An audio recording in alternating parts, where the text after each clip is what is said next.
Okay, if I'm unhappy now, and magiging ganito na yung setup namin, paglalaban ko pa rin para sa mga anak ko. Oh my God. The fact that it wasn't returned, masakit. Sa unang pagkakataon ay naglabas na ng kanyang saloobin ang aktres na si Kylie Padilla patungkol sa nasirang marriage nila ng aktor na si Aljur Abrenica. Matatandaan na ni minsan ay hindi nagsalita si Kylie ng kanyang totoong nararamdaman tungkol sa pagkakasira ng pamilya nila ni Aljur. Kaya naman ngayong nagpaunlak ito ng interview kay Tito Boy ay hindi na iwasang malungkot ng maraming fans nang makita siyang umiyak habang pinag-uusapan ng tungkol dito. Unang naging agaw pansin ng malungkot na sagot ni Kylie nang matanong siya ni Tito Boy kung ano nga ba ang nais niyang isumbong patungkol sa pag-ibig. Sagot ng aktres, "Bakit nagbabago? Why does the love change? So many promises and then biglang nawala." Ganun. Matapos nito ay diretsahan na ring tinanong ni Tito Boy ang aktres tungkol sa mga leksyon na natutunan umano nito sa naging relasyon niya sa estranged husband na si Aljur.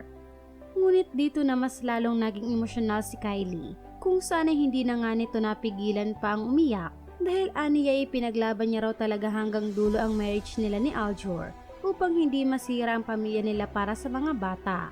Ngunit sa dulo umano ay wala siyang nagawa. Mga pahayag ni Kylie, "I wish nagtira ko para sa sarili ko kasi I gave my all talaga. Kaya tinanong ko yun sa'yo, Tito Boy, na bakit nagbabago? Because for a time sa relationship namin, people in relationship will go through struggles. Kasama talaga yun. But because I made a promise of marriage, even if sabi ko sa sarili ko, okay, if I'm not happy now, and magiging ganito na ang setup namin, ipaglalaban ko pa rin para sa mga anak ko. Inubos ko, and nauwi din sa hiwalayan."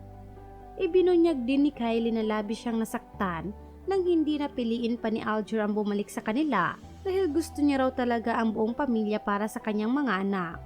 Mga pahayag pa ng aktres, "I made a promise talaga to myself kahit na I went through postpartum noon. A postpartum is very hard, a very difficult thing for a woman to go through.